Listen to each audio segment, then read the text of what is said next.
All right, you're very welcome to the RTÉ Soccer Podcast. I'm Raf Diallo. We're on RT.ie, YouTube, or wherever you get your podcasts. And as you join us today, we're in the midst of Euro 2025, and it's a big week for the LOI sides in Europe. I'll be chatting to Richie, Towell, and Corry later on about Shels versus Linfield, which will be live to watch on RT on Wednesday. And we'll also review the latest Premier Division action. But right now, it's time to talk Euro 2025, and I'm delighted to be joined by Shelbourne midfielder Rachel Graham. How are you? I'm really good, Raf. How are you? Yeah, not too bad at all now. Now I suppose Euro 2025 is kind of dominating our thoughts at the moment. So, how are you enjoying the tournament so far? Obviously, we've just seen the first round of games, and often there's a little bit of shadow boxing at that point. But there's still been some good games played. Yeah, I think it's been, it's great obviously to have so much football on the telly. And look, we've seen a bit of a gulf in the teams. That Group A is, probably not as strong as the other teams, but I think the teams that are coming out on top are the ones that we predicted. It's the Spain, France, Germany, the Netherlands look good. England, okay, they didn't have a great start, but we still backed them to kind of pick themselves back up. But no, look, it's been great so far. Obviously great to have so much football on. There's some great talent on display, but I still think, yeah, there's been some poor games as well, but overall very entertaining. Yeah, and in terms of the quality of goals as well, there's been quite a few kind of going into the stamp top corner, like long range strikes and that. But which ones kind of stand out to you so far? Yeah, like you said, I think it's been a good few, and like that's obviously what we want to see as well. We want to see good games, but we also want to see good goals as well. And look, I think there's probably a couple. I think Miedema's goal against Wales, and I think it's good because it just kind of shows what she's all about. And she didn't do a whole lot in the game, but then she gets that one chance, and it's almost she does it at walking pace almost, or it's two dummies, and then she just on the second one, then she just puts a top corner. And I think Mateus' goal against Portugal was really, really good. I just think, again, another really world-class player, and her touch from the chest down to her feet and then just the kind of dummy inside, and then takes that little second to compose herself and finish, just, shows what she's about. And then I think probably the one that's standing out is Julie Brand's goal against Poland, where it's just, a cut inside and it's just unleash a left-footed shot into the top corner. I think that's probably the one that's been the most kind of wow goal, but look, some really good goals. But that one for me is probably the best. Yeah, and I think that was an evening game as well, an 8 p.m. kickoff. That's kind of been noticeable, I think, so far, where the tempo kind of goes up in the evening game. So it's probably no surprise given what Maeve Deberka was telling us last week in terms of the temperatures in Switzerland.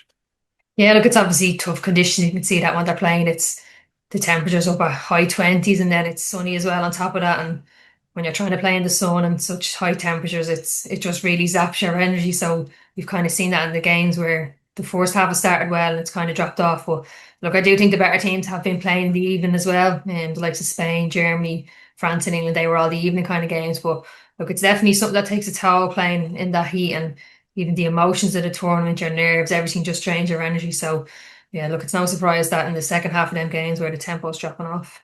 Yeah, and all the matches, of course, on RTE and the RT player across the tournament, and all the highlights as well on the website and our YouTube channel too. So if you want to check those out. But I suppose if we're going into specifics of matches, the one I was looking forward to was definitely France versus England. It was kind of like the standout two of the three favourites for the tournament meeting in the first round of games. So and then also on top of it in the group of death, but suddenly England under a huge amount of pressure, even to just stay in the tournament. Yeah, and that's kind of what we spoke about. Look, they're one of the favourites to win it, but they're also a likelihood of them not even getting out of the group. And look, I think that game probably would have been a bit of a shock for them, and not so much the result. Look, it's always going to be tough to beat France, but I just think how the game went. I mean, they were just outperformed completely, pretty much all over the pitch. And look, they did have a good start to the game, and I think extremely unlucky not to go 1-0 up. It's probably as tight of an offside as you'll probably ever seen being given. So look, unlucky in that way, but I just think from then on, France found their rhythm and they just completely dominated all over the pitch. And I just think in the wide, like, their wingers really caused a lot of problems for England. The pace that France had, they just couldn't really deal with it. And even like Lucy Bronze and Jess Carter, like they're really experienced, good players. So it's not as if, France were up against easy players. And look, I think France will probably cause trouble in them areas against all the teams. I don't think it's that England were overly kind of bad or weak. It's just that France are just so strong. They were so quick, so powerful, so, physically winning all the battles all over the pitch. So look, they've gone into the tournament as one of the favourites, and I think they've proved that. I think England now obviously left themselves, a really high pressure game. It's almost knockout for them now where they lose and they're gone. And look, sometimes, when you do win things or you go far, you look back on a game like that against France, you think, God, that was the the kick that we needed. That was the reality check where, okay, we're reigning champions, but this is not going to come easy to us. There's no game that we're going to just walk into, especially Netherlands now. Like that's another top quality team where they're going to have to really, put in a good performance to win them. And look, it'd be interesting to see if they make any changes. I thought Ella Toone done really well when she came on. I just thought Lauren James was, look, she's obviously really good on the ball, but I think off the ball probably didn't give them enough. So it'll be interesting to see if she makes any changes. But yeah, like a really high pressure game for England going into that on Wednesday. Yeah, and I suppose less pressure on the Dutch because they can kind of sit back a little bit, having won their first game as well, which of course puts them in a good position. I suppose you mentioned the Alexia Putellas goal already in terms of like what a classy finish that was against Portugal, but for Spain, obviously they've laid down a marker already. But I suppose it's not even the attacking side of it. I know they scored 5 goals, but just how much they suffocated Portugal and prevent them from getting out is almost going to be maybe the key thing going forward. Yeah, and like that's, obviously Spain, like for me, they're probably the best team so far after one round of games. They're definitely, the nicest team to watch, the kind of prettiest football on the eye. But like you said, as soon as they lose the ball, they're swarming around it. They're not giving any teams, a second to even get their head up or pick a pass. It's two or three players on top of them. So they do both sides of the game really well. Look, obviously the group that they're in, they're not going to be overly tested, and they probably won't be until if they do reach that semi-final. That's probably when they will really be tested. I can't see them having any more trouble within the group. They're just so good, and even Bonmati didn't even play.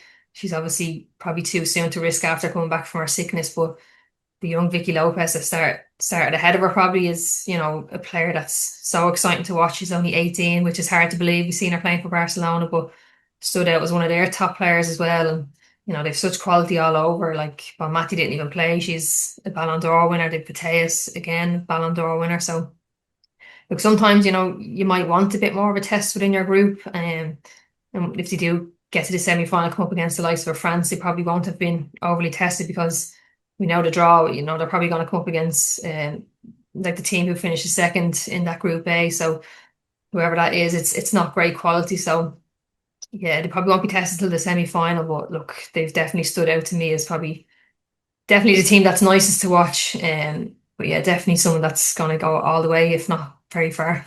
Yeah, and they're playing this evening against Belgium. Obviously, when most people have listened or watched that game will have been over, so can't obviously preview it at this stage. But we can definitely talk about Belgium against Italy. So, obviously, the interest in Belgium is because the Republic of Ireland have them obviously in a playoff in October, for promotion relegation in the Nations League. But judging Belgium based on their defeat to Italy, what does that say about Ireland's hopes in October? I know obviously it's only one game, but it's as a microcosm of what we can take from it.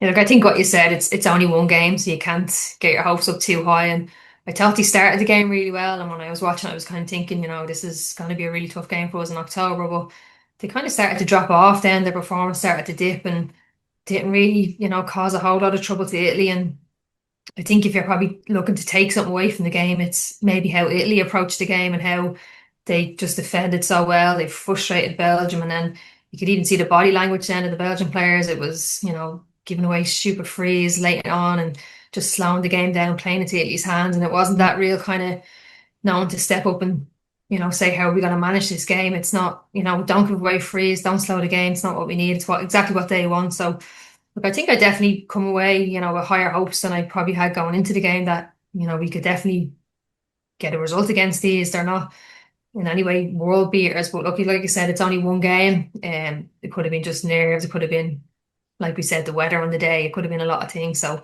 look, I don't think it's something that we can be overly fearful of going into the game. But like you said, I think, see, look, obviously tonight against Spain is going to be a different test. But when they come up against Portugal, we might see a different team. Yeah, and Tessa Woolard, she does tend to drop quite deep as well, I suppose, the number 9, which is kind of interesting as well. Yeah, like I don't know if that was within their game plan or she just started to get a bit frustrated and she wasn't getting a whole lot of the ball and just said, I'll take it into my own hands and I'll just drop deep and get it. But look, she didn't, look, obviously she's a big goal threat. I mean, she has that many international goals. You don't get them easily. So look, she's obviously a big goal threat and she's going to be a big player for them. But I just thought against Italy, she didn't really do a whole lot. But yeah, again, I think it was just a frustration on how the Italians played. Yeah, and I suppose from Germany's point of view, then just moving to Group C, so they got the opening win. You mentioned the cracking goal that opened things up against Poland, but What did you make of their performance overall? Because Poland did quite well against them in the first half, and it was only in the second half then they kind of got going, and they've also suffered another blow in terms of an injury too. Yeah, look, I think Poland are probably better than we maybe anticipated going into the game, and even Payar up front, she's a world class centre forward, so she did cause me a bit of trouble. But look, I don't think they ever felt like they were going to lose the game. It didn't really look that way. But for a team with one of the favourite tags going into the tournament, who are probably not as convincing as they would have liked them to be. But that's maybe the way Germany do it. They'll find a way to win, and that's how they do it. It's not the likes of Spain or France where it's nice football to watch. They're just going to win the game, and I just think they had a couple of standout players like Julie Brand cutting in, a great goal, and then she puts the assist in for the second goal, another good header. So look, they're definitely going to be a good team again. You can't judge them off one game. They got the win. They just managed the game. They got it done. It wasn't obviously pretty, not as convincing as they would have liked it to be. And I think now losing their captain as well is obviously a big loss. And even look for her personally, she's obviously struggled a lot with injuries. She's done her ACL before twice. She missed the last Euros and also missed the last World Cup because of this ACL injury. So for her, it has to be so disheartening to recover from all them things and then go to captain your country in the Euros, and then in the first half of the first game she's injured again. And look, it's not as bad as an ACL. It's her MCL, I believe, and that's probably 4 to 6 weeks recovery time. Look, obviously misses the whole tournament, so in a way she's probably relieved she hasn't done her ACL, but obviously gutted as well that she's going to miss the whole tournament. Yeah, and at the time of speaking, only one team has gone through to the next round of this stage. That's obviously Norway, won twice, but not massively convincing. From what I can gauge from having watched both games. Yeah, and look, we kind of picked that group out as being not, the best quality of team or best quality of teams. But we did speak about Norway before, where they have all these top players, but just don't really seem to perform at tournaments. And it's kind of the same again this time around. And even if you've seen the two goals they got last night, one's an own goal, and then the other one's obviously a cross. But yeah, look, it's not the most convincing way to get through your group. You'll take it, getting through top of the group if that's the way it ends up. But I can't really see them going past the quarter-final stage. Definitely not past the semi-final stage. So yeah, it's disappointing when you see their team that they have and the players that they have that they don't perform better, they don't go further in these competitions. Yeah, and then I suppose Finland, which I think, judging from the coverage, Alan Cawley's favourite team, he was kind of bigging them up yesterday. But they've done quite well. Obviously, they lost to Norway, but they won their opening game against what ended up being a very disappointing Iceland. But now Thursday's game against the Swiss, who got back to winning ways, that's going to be huge now on Thursday, especially with Switzerland obviously being the host. Yeah, look, that's kind of the good side about being in a group where, everyone's kind of on the same level, where you're not the likes of Wales and they're kind of getting probably have no chance of winning any games, and the likes of Iceland, Finland, they're not in great groups, and probably their best chance of getting out of a group or going far in a tournament. So look, it's good to see, Switzerland obviously be nice to have the host nation team, a couple of their players, one or two Arsenal players in their team. So I think Norway will obviously be the best one coming out with that, and probably come up against maybe probably Portugal winning that group might come second, probably Belgium. Italy, you just don't really know. And then obviously the team that finishes second is going to come up against Spain. You just can't really see any way past Spain with what they've shown so far winning that group. Yeah, and some of the key fixtures coming up on RTÉ over the next few days. Obviously, the group stage will run on until Sunday, but England versus Netherlands, as we mentioned, Wednesday, that's 5 o'clock kickoff. Germany against Denmark and Germany v Sweden as well, Tuesday and Saturday, respectively, in that interesting group. And then Spain versus Italy, Friday, 8 o'clock kickoff. But the Avenir Sport All Ireland Cup quarterfinals were played off over the weekend as well, and Bohs won 3-1 away at Glentoran. Shelbourne or your Shelbourne, I should say, beat Treaty United 6-0 at Talca Park. Galway United beat Shamrock Rovers 3-1. And then Wexford edged out Peamount United 1-0. And now the semi final ties, which are going to be played on the week ending 27th July, Bohs against Shels and Galway against Wexford. I suppose for yourself, it was a very convincing win against Treaty United, but it's the return of Megan Smith Lynch, I think, is the other bit of interest, I suppose, from a Shelbourne point of view, back from Italy. Yeah, look, obviously a great win for us, and probably surprised by the scoreline given how tough of a time we had when we went away to Treaty. But it's probably always a bit of a different feel about that competition, where teams, not that they don't take it serious enough, but I just think there's probably more on the line when you're playing for 3 points and playing to win a league. So yeah, like you said, a great result for us. And obviously Megan Smith Lynch is back. Look, she's been back training the last good few weeks with us. Obviously, just couldn't sign until the 1st of July. So look, came back with a bang. I'm not sure it was a shot, to be honest. I definitely think it was a cross, but she's pulling it off as she meant it. But look, obviously, a great addition for us, and we're going to lose Rebecca Cook now in the next week or so. She's after getting a move to America's the team in New York, and then after Rebecca Devereux is leaving pretty soon to go to college in the States. So although we've gained Megan, we have lost two really good players. So big boost to Phil Bambi, but or Rebecca Cook was obviously a big player for us, and likewise Rebecca Devereux. So yeah, look, it's funny, quickly you can have a really good, strong squad, and it can be depleted pretty quickly too. So we just need to keep focused now. We've Bows the weekend, which look, we obviously beat them heavily before in the league, but that was a really kind of mad game. It wasn't really reflective of how the game went, and we've recently drew with them in the All Ireland Cup. So big 3 points for us coming up a big game. So always a tough one against them, but always a really good game too. Yeah, and in terms of what Megan said about her time in Italy, how did she find it, as I suppose, as a beneficial thing to go away to Como and sort of experience something completely different?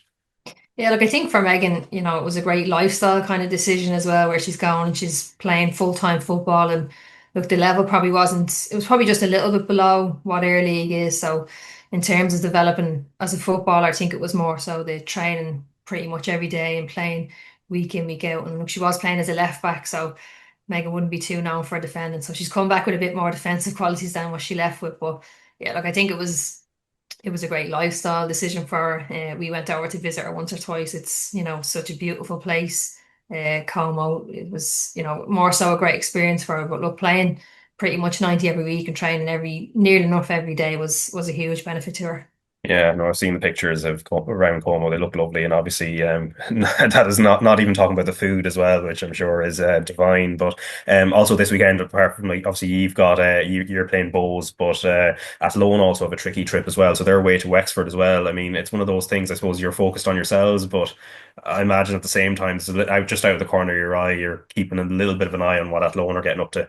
Yeah, and look, it's like the saying goes, it's the hope that always kills you. And sometimes it's the case every Saturday you're looking in to see if they drop points, and they haven't obviously dropped many points this year. They've only had one draw, so it's obviously a well watch, but it doesn't usually work out too well for us. But look, Wexford again, a tough team.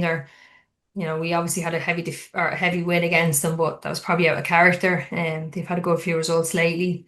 Just beat Peamount as well, who are again a tough enough team. So look, it's hard to know Wexford. They've kind of been a bit up and down.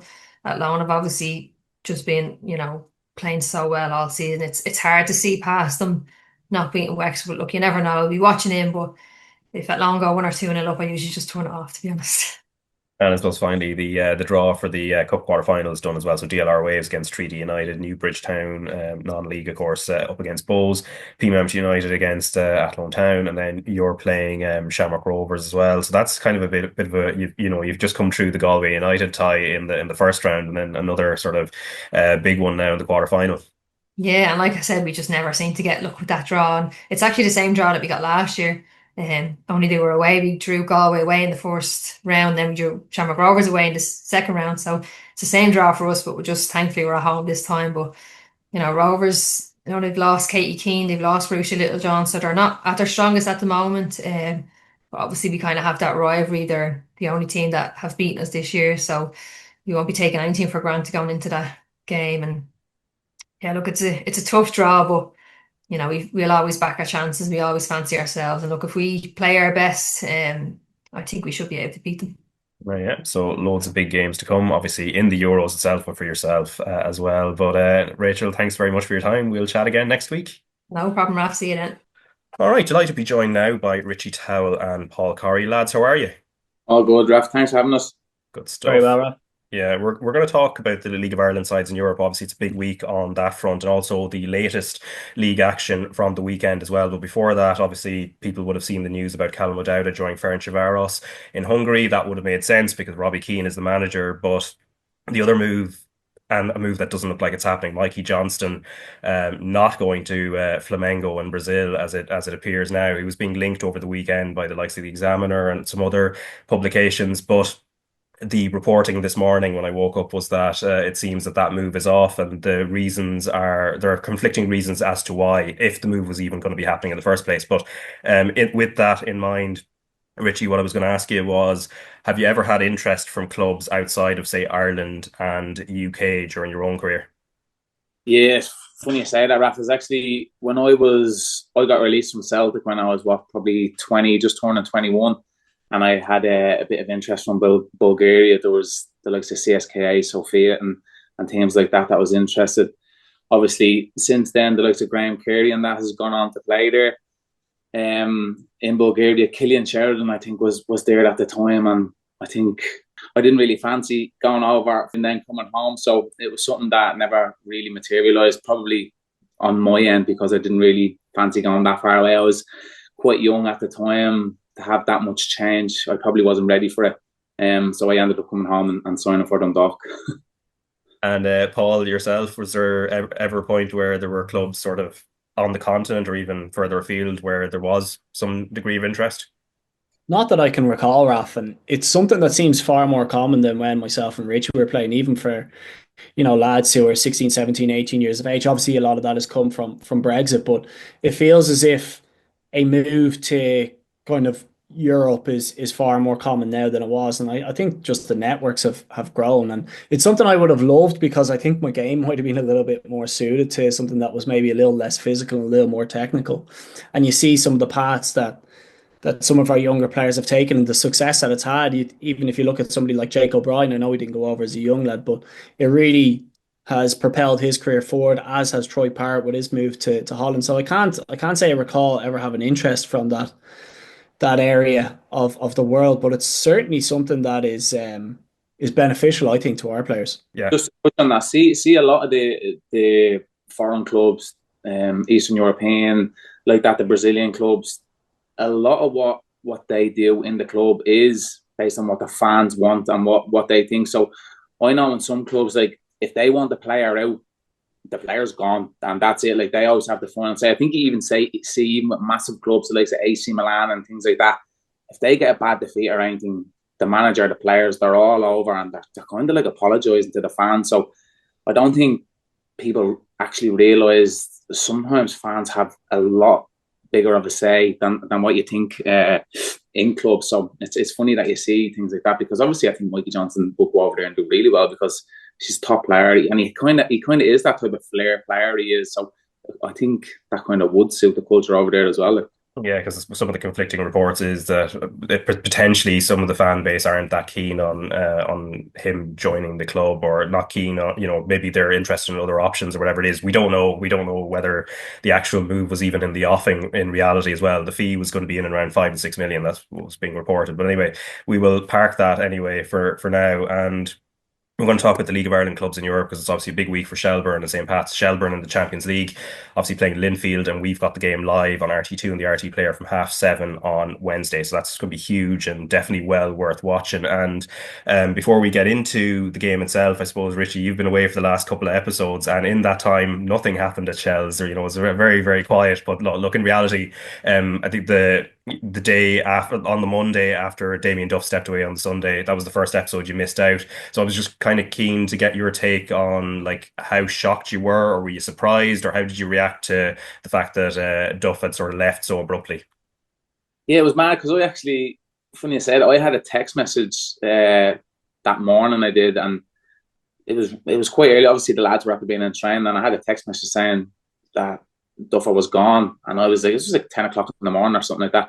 And I was in the gym, and I was like, nah, that can't be true. Like, there's no chance. See, big game the next day and stuff like that. So I was like, nah, it's just, the way sometimes you hear rumors going around and whatnot. But I was thinking, there's no way that that's true. And then I was a couple of hours later, like, I seen that Shelbourne released a statement confirming it.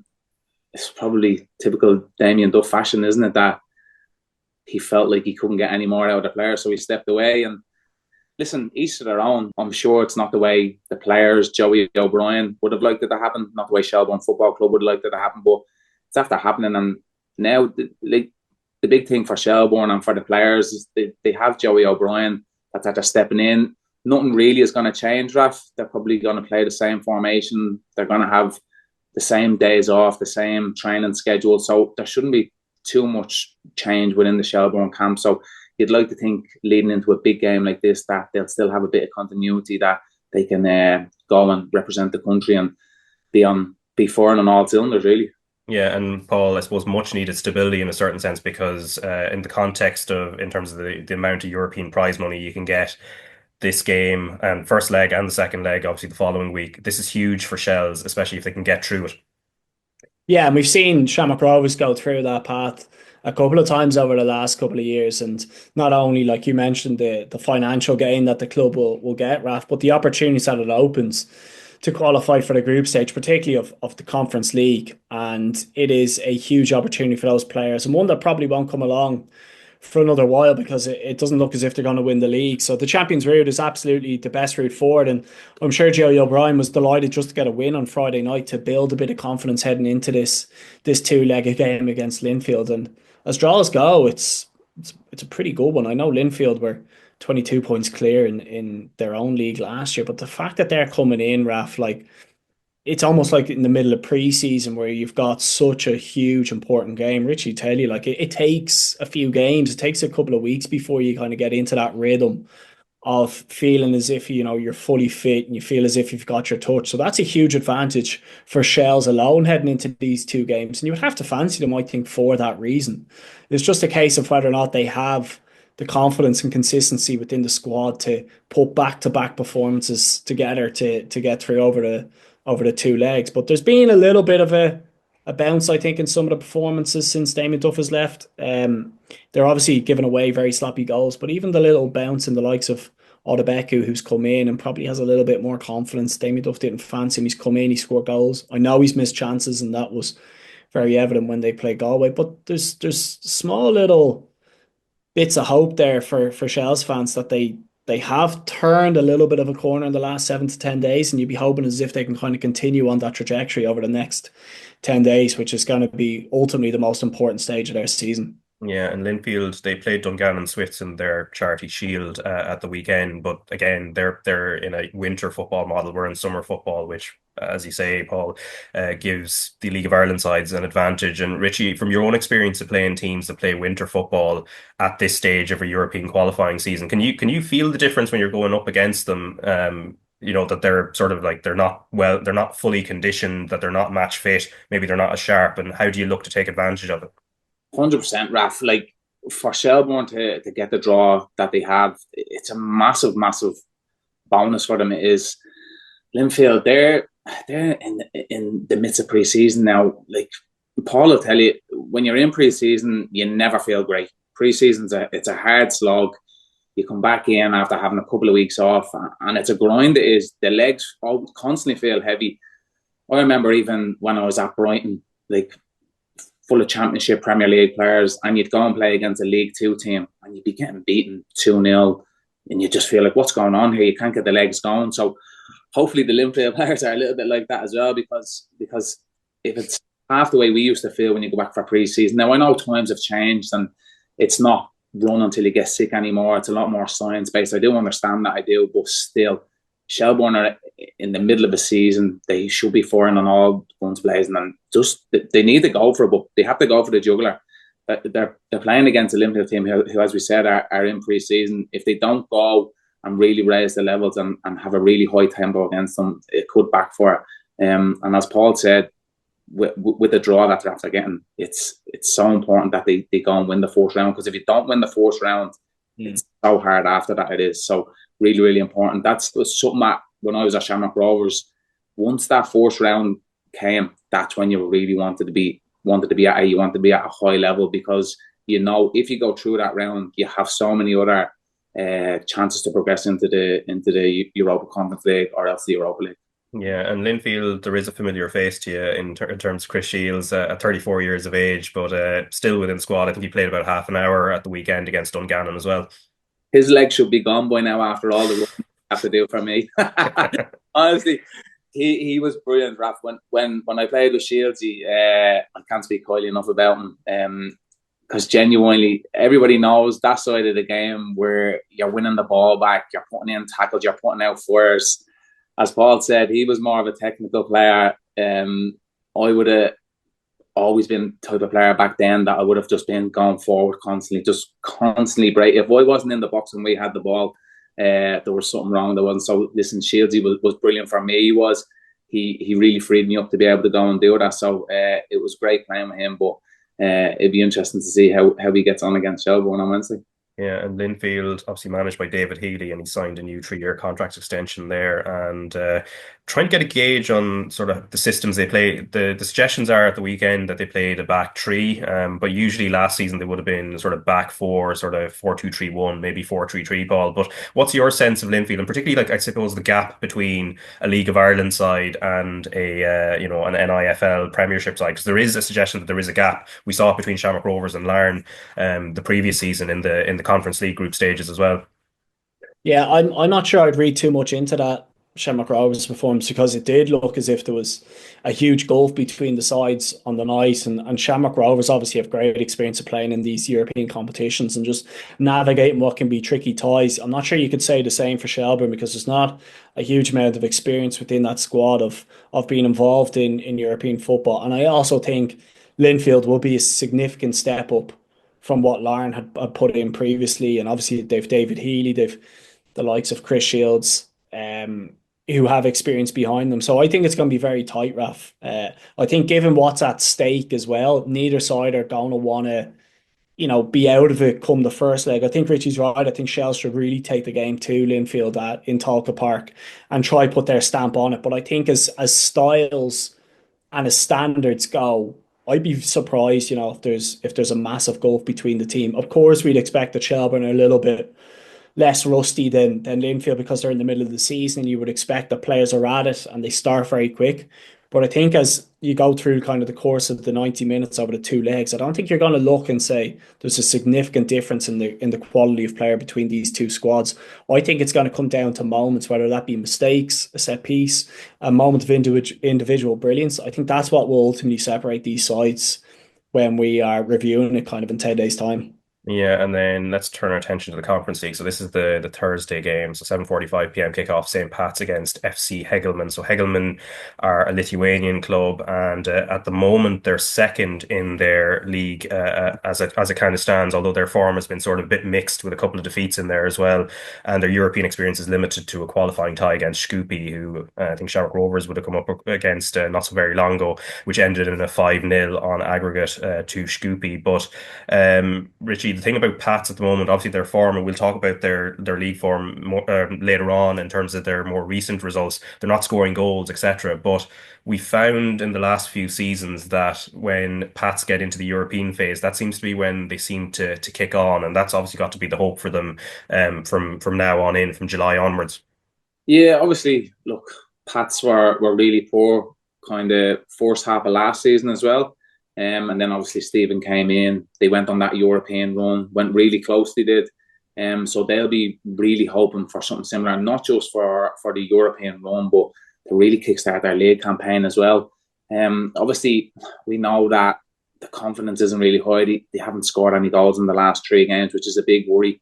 Especially if you're playing in Europe and you're playing over 2 legs, you really need, especially the home leg, you really need to be going at least 1 or 2-0 in front, because the last thing you want to be doing is going away from home and having to really push for a win, especially you don't know what the weather's going to be like, what the pitch is going to be like. So they're really going into the unknown, especially going off to Lithuania. So listen, Pats, I think, should progress from this when you look at the opposition that they're up against. But as we said, Pats aren't in a good moment at this stage. So the Lithuanian side will probably be looking, thinking, do you know what, we fancy our chances as well. So it's going to be really interesting to see.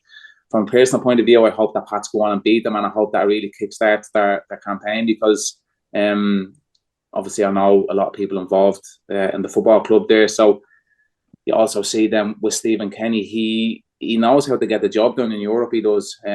His record is absolutely fantastic. It is. So I'm sure that he'll be nice and calm coming into this game as well. And I'm sure they've done the homework on the Lithuanian side. Yeah, and the way Hegelmann tend to play, it seems to be they play 4-4-2 with 2 sixes playing deep. So their top scorers for this season have been 2 African forwards, Abdelkader Njoya, 8 goals in 19 games in all competitions, and Rashid Yusuf, 5 in 19. But I suppose it's different to the Shels Linfield dynamic, Paul, in the sense of maybe Pats will need to be a bit more patient because Hegelmann are actually in season as opposed to Linfield being out of season. Yeah, I actually think Stephen Kenny's style of play probably suits these occasions, and Richie will obviously have experience of that, just in the sense that the likes of a team based in Lithuania probably slowed the game down a bit. And I think if you look at the chances and the goals that Pats have conceded over the last while, a number of them have been initiated by one or two quick passes or a turnover possession. They seem to be all at seas and they get carved open through the middle of the pitch. I'm not sure you'll see a huge amount of that. European teams tend to want to, spray it across the back, have a good feel of the ball, try to dominate possession, and that might allow Pats to kind of get themselves into two decent banks of four, limit the space and limit the chances that they concede, and then themselves kind of transition and counter attack and go with speed with some of the pacey wide players that they have down the flanks, or if you think of like a Mason Mealy at the top end of the pitch. So I'd be hopeful. I know their league form has been worrying. They're not scoring a huge amount of goals.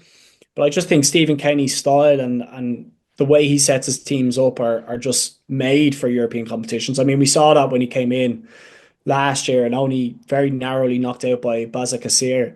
And that was kind of the catalyst to get them going again. They need something. And maybe just taking a step away from the league for this moment in time might just give them a spark from somewhere off to get going again. But I would expect that they, even with Hegelmann being in the middle of the season, like surely Pats should have enough to navigate that tie and get out of that round. Yeah, because Pats, anyway, they drew 0-0 against Bowes, and we'll just start talking about the league action right now. So they're still struggling for goals, and they have been for a number of weeks now. But Richie, just looking at that game, did you feel Pats there was a bit more of an uptick against Bowes, or was it sort of more of the same? Do you know what? The first half was really poor. The first real chance was McClelland. He had an opportunity off the bar.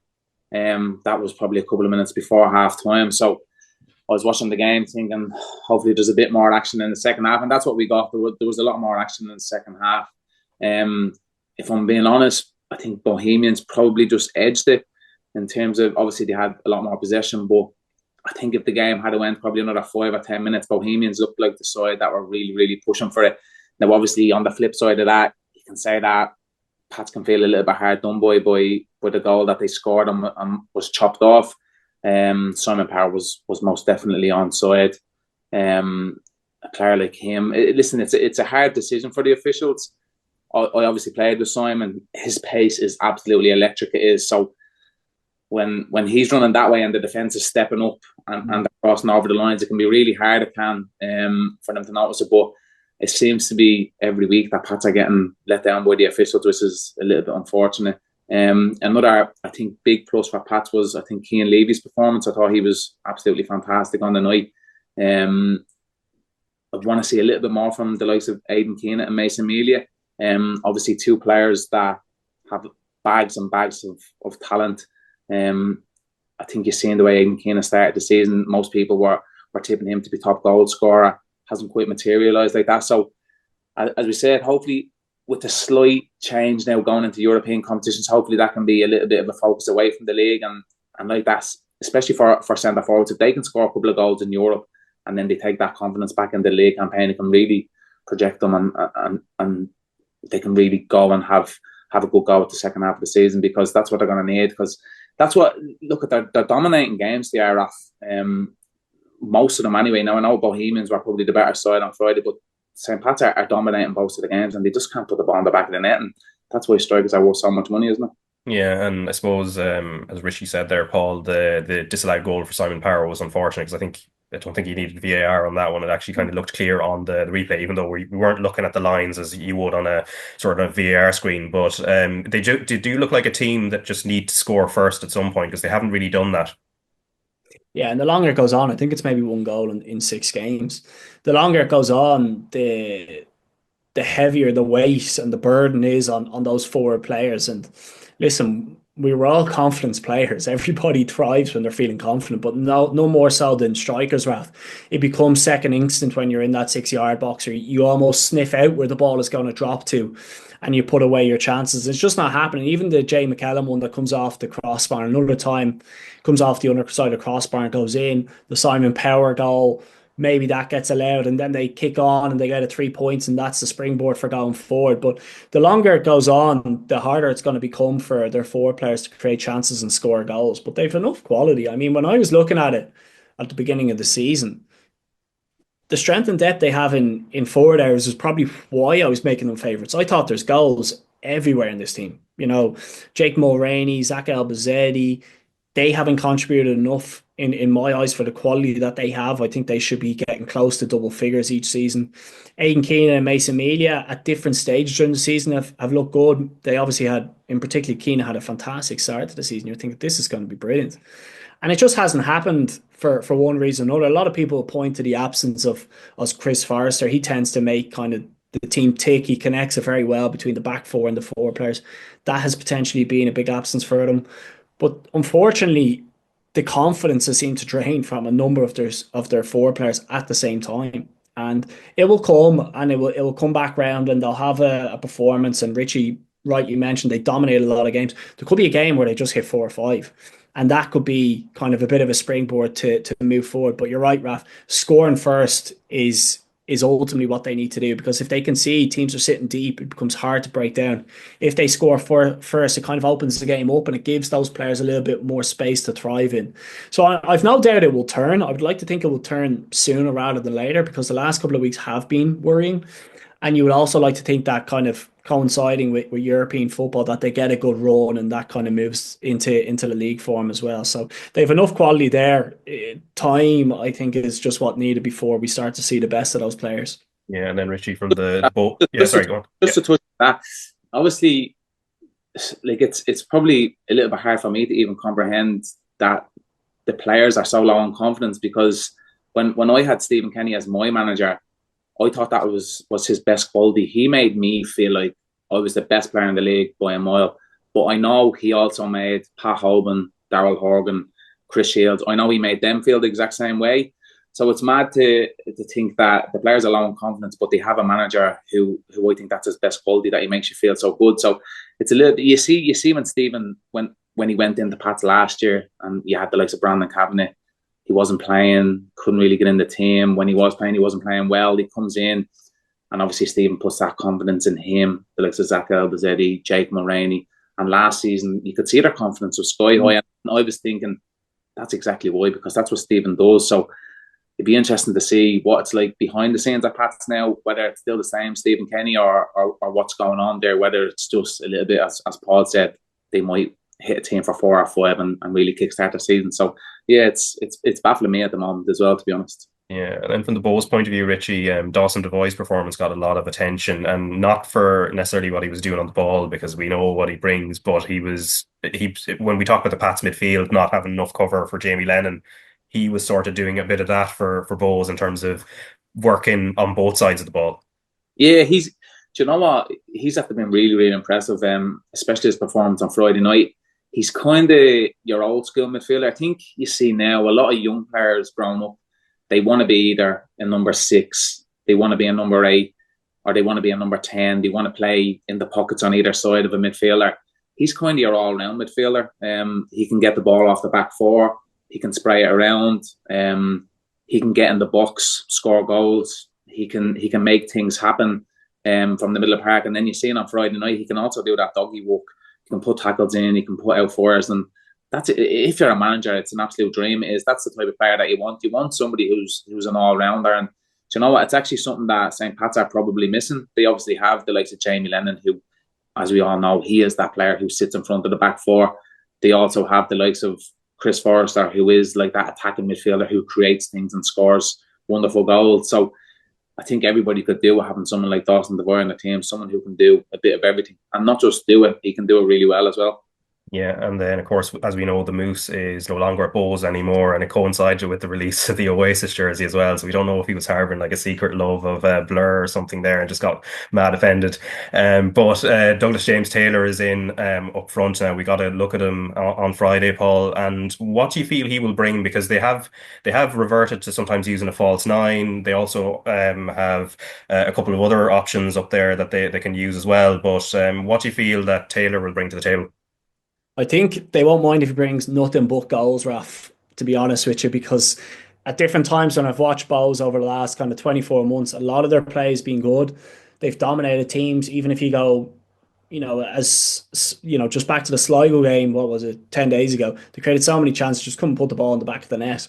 So if his link play isn't brilliant, or if he's not able to run teams in behind, I don't think they'll worry too much as long as he's scoring goals. But we saw Andrada, listen, he's got a lot to his game. He can run in behind, he can hold the ball up into feed and kind of link from there. And he is that kind of more stereotypical number 9, whereas James Clark was almost filling a hole for Bowes and did that very well when they played with that false 9, but maybe didn't carry the same sort of potent threat that you would want at the top end of the pitch. So he'll come in, and I think he will add that to the team. It wasn't brilliant on Friday night, and that's to be expected. He was coming into a brand new team, never played with some of these players before, brand new system. And it was a little bit disconnected, I thought, at times. But the chance that he had in the first half where he just put it over, I think that's the type of chance that if Bows continue to create, he's that type of individual that will start to put them away and just start to increase the number of goals that Bows will score. So it's definitely somebody who you can build the team around, the likes of himself, with Dawson Devoy, Morahan at the back as well. The spine of the team looks good to me. It's just about kind of keeping those faces in the building and starting to add a bit more quality as well around it. But he's certainly a player we saw draw a team who didn't create a huge amount of chances. He scored an awful lot of goals. He's going to be in a team now that's going to probably dominate a bit more from a possession point of view. They're going to create more chances. He just needs to be that individual who is in that 18-yard box sniffing out those chances. Yeah, and then Shelbourne 3, Cork City 1. So obviously we spoke a little bit about Shels earlier in terms of the build-up to the Linfield game. But Paul, in terms of the system that Joey O'Brien's been kind of using, he seems to be flitting between the 3-4-3, 4-4-2, and obviously if they're playing the front three, it's Coote, Wood and Meepo that have been sort of starting, and then Boyd came in for one game alongside Meepo in Galway. But it seems Harry Wood is really the game changer at the moment for them. Yeah, he's been very good in the last couple of weeks. He's obviously an individual who has great strengths when it comes to carrying the ball and dribbling and going by players, which is not something you see too often. And he's linked pretty well with Coote and Odebeko, and their contributions, I think, in the last couple of weeks have been pretty good. I mean, Wood and Odebeko on the score sheet on Friday night will certainly help from a confidence perspective, and putting numbers on the board help for those forward players. But I think the messaging is going to be pretty much the same as what they've had. Joey O'Brien was a huge part of their success while Damien Duff was there. So it's sort of basics of hard work, discipline, getting in people's faces. You would expect that would be kind of the foundation of which Shels is going to be built on. It's just trying to get an extra bit of a tick from some of those forward players and trying to cut out some of the individual errors that they've had from conceding goals. So the win was important. I really fancy them going into that game against Cork. It's a perfect fixture to have at home before heading into those European ties. But they're going to have to step it up a little bit more over the coming weeks in the league, but also as they kind of venture into those European games. They are not going to get the gifts that Cork gave them on Friday evening. Like, some of the goals they conceded, Raf, was like something you'd see, not even from an under-23s game. It's like something you'd see from an under-16s or 18s game in the League of Ireland or in the UK. Naive defending, naive passes into midfield, too much time on the ball. It was really kind of hard to believe the chances they were giving away. So it was great for Shels to capitalise on that. But I think Joey O'Brien will be asking for more from his players, asking more from the squad. And irrespective of who he puts into that system, is about going through the gears now between now and the end of the season. Yeah, and Richie, I suppose from the Cork City point of view, it's a real worry. Like, they've been waiting for a victory for some time now, and they need to, because Sligo Rovers are very slowly chipping away and getting away from them. But it just doesn't seem to be coming. And as Paul pointed out, defensively is where they're still struggling. Raf, you're bottom of the league, and you're going away from home against the reigning champions of the league, and you concede 2 goals in 6 minutes. It's absolutely wild. Honestly, Jay Nash must be pulling his hair out. Like, you can't go away from home against a team who's currently a champion and literally give them 2 goals. Like, I'm sure that the manager this Cork manager spoke before the game saying, look, Joey O'Brien's first game in charge, they're going to come out of the traps flying. Let's just keep them quiet. Let the crowd be a little bit subdued. build their way into the game, and all of a sudden they're 2-0 down after 6 minutes, and they have an absolute mountain to climb. Now they done well to get back into it, to a certain extent, and then obviously the sending off absolutely kills them. It does. So from a Cork point of view, they'll be bitterly disappointed, because if they're to have any chance of surviving in this league, they need to cut out the nonsense with the goals that they're giving away, because it's just not good enough. As Paul said, it's not good enough for a League of Ireland men's team. It wouldn't be good enough for an under 16s or 17s team to be given goals away that they've been given away. Yeah, what did you make of the red card, actually, the Charlie Lyons one then, Richie, in terms of when he goes into the 50-50 with Kerr McEnroy? I thought it was a good tackle, to be honest. But sums it up, doesn't it? The refs are making bad decisions constantly in this league. That's something else that's not good enough in this league. Now I think he was only going to get a yellow card for it. And then obviously I think maybe he said something to the referee, which is why he got sent off. But you can probably understand why Charlie Lyons is a little bit upset.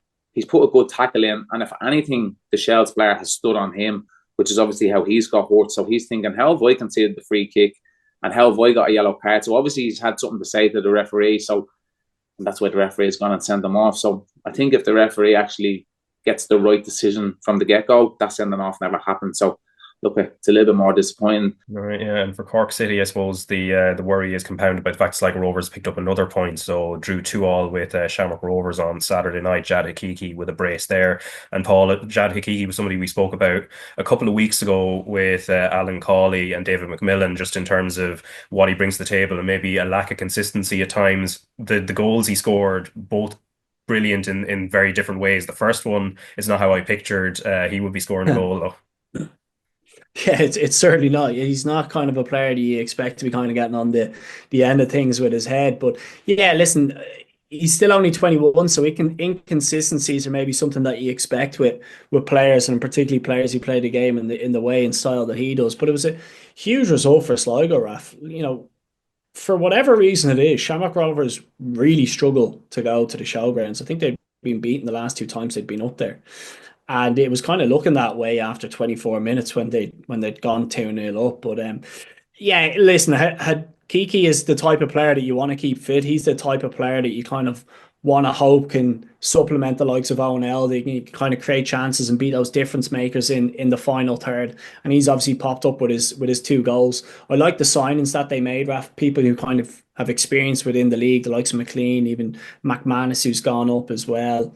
And Kane, wasn't it, from Shels? So they've got players there who know the league and have been, had decent stints of playing games. And you look at Sligo and you think they're slowly becoming a little bit more competitive within their games, and they're starting to nick a couple more points that they might be able to not only pull away from Cork City, but close the gap, I think, on Waterford, who seem to be in free fall at this moment in time. So it was a good point. I'm sure, given the fact that they were 2-0 ahead, John Russell will be disappointed that they didn't get all 3. But for a team who are down kind of near the bottom of the table against a Shamrock Rovers team who've been brilliant in the last couple of weeks and months, it's a point I think that could be a valuable one kind of when you dot them up at the end of the season. Yeah, the work rate was kind of visible. Connor Reynolds, the league, put out just a heat map of what he was covering on the right flank, and clearly a busy man. So good performance there for Sligo. But I suppose from the Shamrock Rovers point of view, Richie, Stephen Bradley in the dressing room afterwards, what do you feel he would be focusing on? Is it the poor start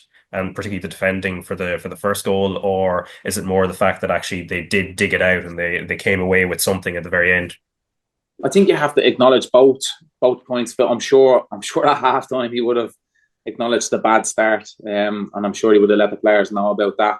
I think especially it was the fashion and how they conceded. Like, you obviously have the likes of Jad Hakiki, who he's not known to be going and attacking balls with his head. And for Shamrock Rovers, obviously Sligo do a short corner, they put a good ball into the box. But you have the likes of Dan Cleary, Josh Honohan, Pico Lopez, Lee Grace, big physical lads who love heading the ball. And then you get someone like Jad Hakiki who comes in and scores, which is a great header, not taking anything away from him, but it's not the fashion that Shamrock Rovers would want to concede from, especially with them going into European games as well. They're going to want to make sure that they have a tight ship, especially at the back and especially from set plays. So from their point of view, they'll be really disappointed with how they started the game. They'll be absolutely delighted with how they finished. I obviously listened to what Stephen Bradley had to say after the game, and he actually felt like they deserve to go on and get all 3 points. So it probably goes to show the contrast and starts to how they finish it, because they really were pushing for the win at the end. They had a lot of attempts on target and stuff like that. But as Paul said, it seems to be a little bit of a bogey place for Shamrock Rovers to go, and they always really struggle down there for some reason, which is a bit surprising, because especially over the last couple of weeks they've been in great form. Yeah, they almost lost at the end as well because Lomboto got in at the end, but he just miscued his lob and could have put it well wide for Sligo. But I suppose, Paul, in terms of the context of the season, Shamrock Rovers still top of the table. It is a point at the end of the day, and we'll talk about Derry coming up, but it actually makes the Derry City game on the 1st of August even bigger now, especially with the way Derry are playing. Yeah, absolutely. And it was the type of match that you were watching on Saturday and you think, if Shamrock Rovers come back and win 3-2 here, they'll win the league. You just think I the know. gap opens up again. You think, oh, they're going to drop points. And if they'd gone on to win it, just the momentum that you build off the back of that, I don't think they play another league game until August as well. But it's that period of time now, Raf, where if you're Bows or if you're Derry, and I don't think Shamrock Rovers would be overly worried the fact that they only drew the game on the weekend. There's 9 points between the two sides. Appreciate Derry have 2 games in hand, but they're still in good form, and they're still sitting at the top of the league. And I'm sure Stephen Bradley's delighted with that. But it is that period of this season now where if Shamrock Rovers is to have a good run in Europe, and if they have to incorporate sort of travel into their schedule, maybe pick up a couple of injuries, you have got to be in a position, and Derry have done well over the last couple of weeks to put themselves there, that you capitalise on any slip up. So Derry playing first on Friday, perfect opportunity to put a little bit of pressure on Shamrock Rovers, go and absolutely obliterate Waterford. That is what they need to do over the next couple of weeks. Whenever Shamrock Rovers aren't playing, you have to put points on the board. Couple of games in hand. I think one of them is probably against Bows.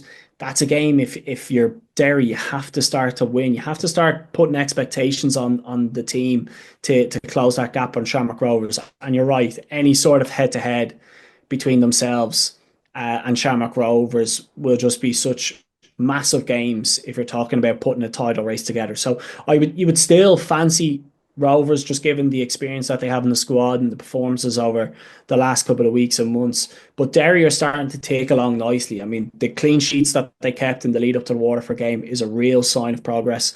And the likes of Boyce, White and Duffy starting to hit the mark again. They are showing signs that they can go and contend. But what we've seen from this Derry side in the last couple of years is they show signs and then they fall short. It's just whether or not now Tiernan Lynch can get them that little bit further and get a little bit close to Shamrock Rovers that they can capitalise. Yeah, so 7-2 win for Derry against Watford. Liam Boyce, obviously the headline act, Richie, and his goals all very well taken, particularly the first one as well. He's up to 8 for the season.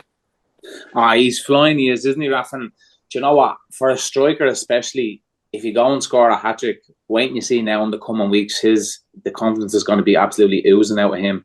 And then on the flip side of that, especially when you have someone like Michael Duffy, who he's really pulling the strings from me. As I've obviously, we spoke about a couple of weeks ago who the player of the season, who we think it is so far, and everybody was saying Graham Burke, and I was saying the same. But I think Michael Duffy is right up there with the likes of Graham Burke. He's at the heart of everything. Even when Derry were in poor spells of their season, he was still the shining light for them. You could see him on Friday night, goals, assists.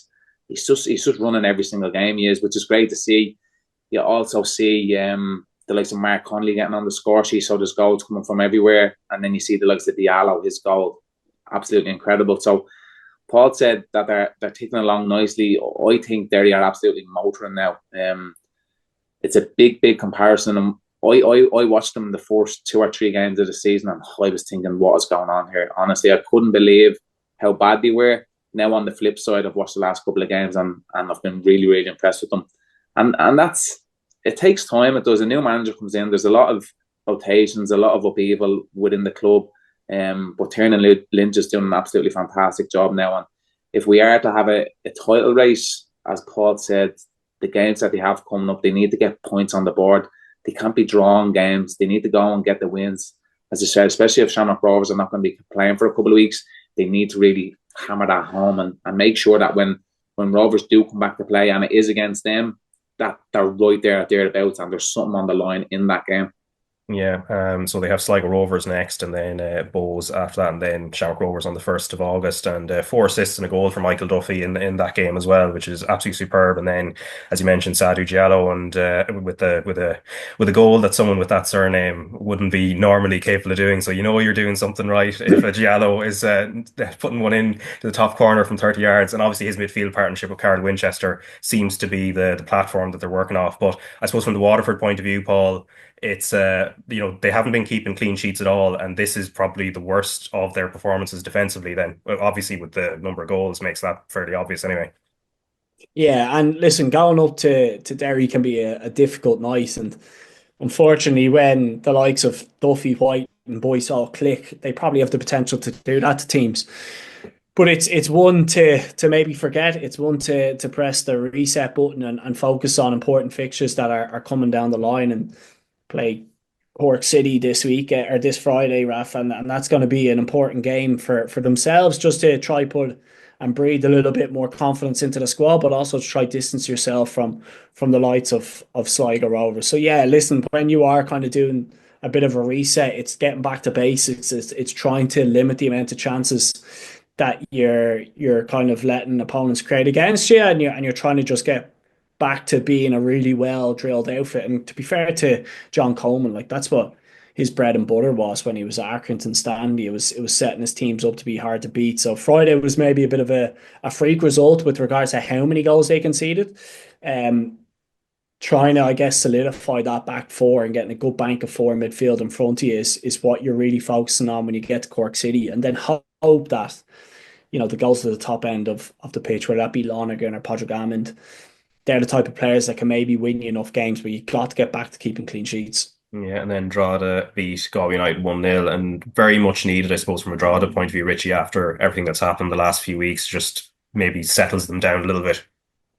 Yeah, it was a much needed win, and especially with, as you said, with the weeks that's coming up now, they're obviously going to be looking, thinking that should be us playing in the European games, and unfortunately, it's not going to happen for them. So hopefully they can make that bad experience and turn it into a good one, and because they've been really patchy in the form over the last couple of weeks they have. So if they can put a little bit of a run together, I'm sure it'll really help their causes. But you see, even the way in the game, Galway started the game really well, but it's typical Drogheda. They hang in there, they're compact, and then they're always relying on like that. They have that's some weapon that they have, that long throw. Honestly, it's like Rory Delap years ago. It's the exact same as a corner kick. You'll start seeing teams now, and they will be putting it out for a corner kick rather than a throw in, because they're so hard to defend, and it's probably playing Galway United a little bit at their own game. But I was absolutely delighted for the young kid who scored on his debut.